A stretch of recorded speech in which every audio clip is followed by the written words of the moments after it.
வணக்க மக்களை, சற்று முன்னான மிக முக்கியமான செய்தி ஒன்று வெளியாகி இருக்கிறதா? அதிமுகவை விக்கெட்டை மட்டும் எடுப்போடு நினைச்சிங்களா? அடுத்த விக்கெட் திமுக விக்கெட்டா? வாங்க வீடியோவை முழுமையாக கண்டலாம். அதாவது அதிமுகவில் ஏற்பட்ட பிளவு என்பது நாளுக்கு நாள் உட்கட்சி வாரம் என்பது தீவிரமடைந்திருக்கிறதா? இந்த 2026 சட்டமன்ற தேர்தல் முடிவுக்கு பிறகுதான் அதிமுகவின் கட்சியில் ஏற்பட்ட பிளவு என்பது நாளுக்கு நாள் பெரும் அதிர்ச்சியை ஏற்படுத்தியிருக்கிறது. அந்த வகையில்தான், அதாவது தமிழக அரசியல் களமானது தற்பொழுது அடுத்தடுத்த அரங்கே வரும் திருப்பங்களால் பெரும் பரபரப்பான சூழலை நோக்கி நகர்ந்து கொண்டிருக்கிறது. அந்த வகையில்தான் குறிப்பாக, அதாவது பிரதான எதிர்க்கட்சியாக அதிமுகவின் விக்கெட்டுகளை சரிந்து வரும் வேளையில் ஆளும் கட்சியான திமுகவின் விக்கெட்டுகளும் கண்டிப்பாக விழத் தொடங்கியிருப்பது அரசியல் வட்டாரத்தில் பெரும் அதிர்வல்களை ஏற்படுத்தியிருக்கிறது.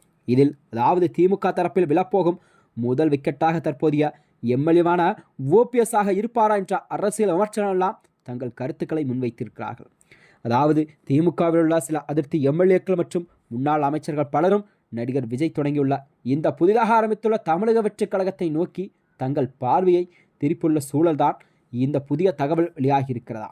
அதாவது தமிழகத்திலே ஏற்கனவே, அதாவது திருச்சி கிழக்கு உள்ளிட்ட 7 சட்டமன்ற தொகுதிகள் காலியாக உள்ளதாக கூறப்பட்ட நிலையில்தான் தற்போது அந்த பட்டியலில் திமுக எம்எல்ஏயாக இருக்கப்படும் ஓபிஎஸ் பெயரும் இணையப்போவதாக அரசியல் வட்டாரங்கள் தெரிவிக்கிறதா? திமுகவிலிருந்து 3 மாதங்கள் கூட மேலாகியும் தனக்கு கட்சியில் எந்த ஒரு முக்கிய பொறுப்புகளோ அல்லது தகுந்த அங்கீகாரமோ கட்சியிலிருந்து எனக்கு வழங்கப்படவில்லை என்று கடுமையான அதிருப்தியில் இருந்து வந்த ஓபிஎஸ் அவர்கள் இருப்பதாக அரசியல் வட்டாரத்தில் பேசப்படுகிறதா?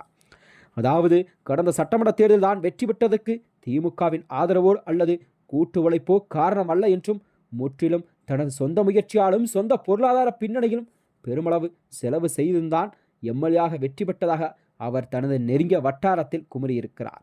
தேர்தல் களத்திலோ திமுகவினரை தனக்கு சாதகமாக எந்த ஒரு களப்பணியும் செய்யவில்லை என்றும், மாறாக பல முட்டுக்கட்டை போட்டதாகவும் அவர் கூறியிருக்கிறார்.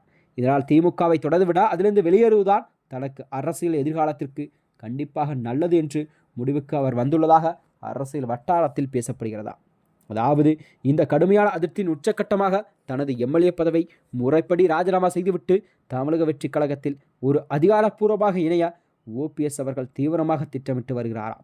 இதற்காகத்தான் ஆரம்ப கட்ட பணிகளாக தாவேக்காவின் மாநில பொதுச்செயலாளர் புஷி ஆனந்த் மற்றும் கட்சியின் முக்கிய பொறுப்பாளரான ஆதவ் அர்ஜுனா ஆகிய இருவருடமே அவர் ரகசிய பேச்சுவார்த்தை நடத்த வருவதாக தகவல் கசிந்திருக்கிறதா?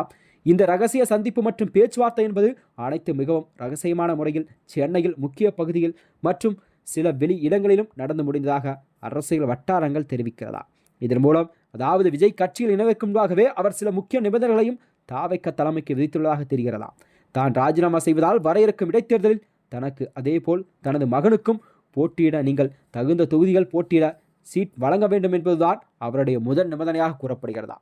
அதாவது இவ்வாறு கூறுகையில் கூடிய விரைவில் ஓபிஎஸ் அவர்கள் கண்டிப்பாக தாவேக்கா இணைய அதிக வாய்ப்பு இருப்பதாக பேசப்பட்டு வருகிறதா? மேலும் இது போன்ற வீடியோக்களை தெரிந்து கொள்ள நமது சேனலை மறக்காமல் சப்ஸ்கிரைப் செய்து கொள்ளும். நன்றி, வணக்கம்.